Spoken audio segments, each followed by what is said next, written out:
શક્તિ food ચેનલમાં આપનું સ્વાગત કરું છું। આજે હું આપની સાથે ટ્રેડિશનલ સ્વીટ ઘઉંના લોટમાંથી બનતા લાડવાની રેસીપી શેર કરીશ। સૌથી પહેલાં મેં અહીંયા આ વાડકીના માપથી 3 વાડકી ઘઉંનો કરકરો લોટ લીધો છે। હવે એમાં મોણ માટે હું 5 ચમચી તેલ ઉમેરીશ। ઘીનું મોણ પણ નાખી શકાય છે। તેલનું મોણ નાખવાથી લાડવા ઠંડા પડે તો પણ જરા પણ ચીકણા નહીં પડે। હવે લોટને તેલ વડે સરસ રીતે મોઈ લઈશું। હવે સરસ રીતે બધું જ તે લોટમાં મિક્સ થઈ ગયું છે। હવે એનો આપણે લોટ બાંધવાનો છે। થોડું થોડું પાણી લઈને આ રીતે લોટ બાંધીશું। અહીંયા લોટને આપણે જરા પણ મસળવાનો નથી, આ રીતે ભેગો જ કરવાનો છે। આ રીતે થોડું થોડું પાણી લઈને આ રીતે છૂટો છૂટો લોટ આપણે બાંધી લઈશું। હવે લોટ બંધાઈ ગયો છે। હવે એમાંથી આપણે મુઠિયા બનાવવાના છે।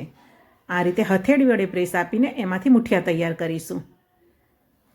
એની સાઈડો પણ બંને બાજુથી થોડી થોડી દબાવી લઈશું અને સરસ મુઠ્ઠીઓ તૈયાર કરી લઈશું। આ જ રીતે આપણે બીજું મુઠ્ઠીઓ પણ બનાવી લઈએ। એ બધા જ મુઠિયા બનીને તૈયાર થઈ ગયા છે। હવે આ મુઠિયાને આપણે તળવાના છે। તળવા માટે મેં તેલ ગરમ થવા માટે મૂકી દીધું છે। હવે જુઓ તેલ પણ ગરમ થઈ ગયું છે, તો હવે એમાં જેટલા સમાય તેટલા મુઠિયા મૂકીશું અને તળી લઈશું। ધીમેથી હળવા હાથે મુઠિયાને આપણે તેલમાં મૂકીશું, જેથી તેલના છાંટા બહાર ન ઉડે। હવે આ રીતે તેલમાં થોડા હલાવી લઈશું અને થોડા થોડા નીચે તળાઈ જાય એટલે એને આપણે ઉલટાવી લઈશું। આ રીતે મુઠિયાને જારા વડે ધીમેથી ઉલટાવી લઈશું। આ રીતે ઉલટાવી પલટાવીને બંને બાજુથી રતાસ પડતા મુઠિયા થાય એટલે એને આપણે બહાર કાઢી લઈશું। જો હવે મુઠિયા બંને બાજુ સરસ રતાસ પડતા થઈ ગયા છે, એને આપણે એક થાળીમાં લઈ લઈએ। આ જ રીતે બીજા મુઠિયા પણ આપણે તળી લઈએ।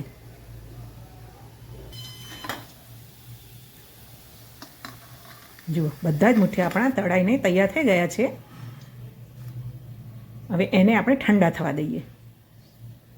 હવે મિક્સર જારમાં આ રીતે એના ટુકડા કરીને ઉમેરી લઈએ અને એને પીસી લઈએ। જો આ રીતે પીસાઈ ગયા છે। હવે એને આપણે ચાળણી વડે ચાળી લેવાના છે।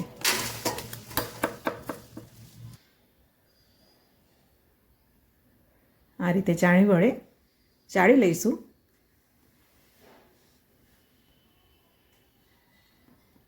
હવે જુઓ મુઠિયાને ચાળણીમાં આ રીતે ભાગીને એને થોડા ઘસી લઈશું અને ચાળીને પછી બાકી વધેલા મુઠિયાને આપણે ક્રશ કરી લઈશું।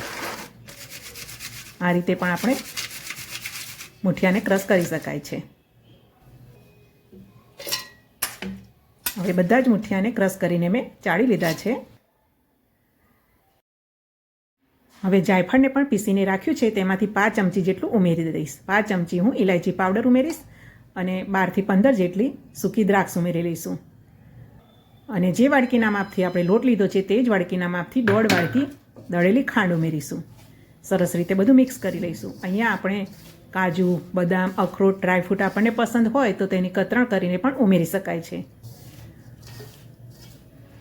હવે સરસ રીતે લોટ મિક્સ થઈ ગયો છે। હવે એમાં આપણે ઘી ઉમેરીશું। હવે એ જ વાડકીના માપથી 1.5 વાડકી જેટલું ઘી ઉમેરીશું। આ જ વાડકીના માપથી આપણે 3 વાડકી લોટ, 1.5 વાડકી ખાંડ અને 1.5 વાડકી ઘી ઉમેર્યું છે। હવે બધું સરસ રીતે મિક્સ કરી લઈએ। હવે મિક્સ થઈ જાય એટલે થોડું ચૂરું હાથમાં લઈને ટેસ્ટ કરી લઈશું। જરૂર જાણે તો ખાંડ ઉમેરીશું। હવે નાની મોટી જે સાઈઝના લાડવા બનાવવા હોય તેટલું ચૂરું હાથમાં લઈને દબાવીને એમાંથી લાડવો બનાવીશું। હવે બદામના ફાળિયા કરીને રાખ્યા છે, તેમાંથી એક ફાળિયો મૂકીશું અને આ રીતે એને પ્રેસ કરીને લાડવામાં દબાવી લઈશું। અત્યારે તો જમણવારમાં ઘણી બધી નવી નવી સ્વીટો બનાવતા હોઈએ છીએ, પરંતુ પહેલાંના જમાનામાં તો જ્યારે પણ જમણવાર હોય ત્યારે લાડવા તો અવશ્ય હોય જ, અને લાડવા હોય તો જ એમને જમણવાર જેવું લાગતું। તો આ જ રીતે મેં બધા જ લાડવા તૈયાર કરી દીધા છે। હવે આ લાડવાને આપણે દાળ, ભાત, શાક, પૂરી સાથે સર્વ કરીશું। આશા રાખું છું કે તમને મારી રેસીપી પસંદ આવી હશે। વિડીયોને લાઈક કરશો, ચેનલને સબસ્ક્રાઈબ ન કરી હોય તો સબસ્ક્રાઈબ કરશો। જય શ્રી કૃષ્ણ, જય માતાજી।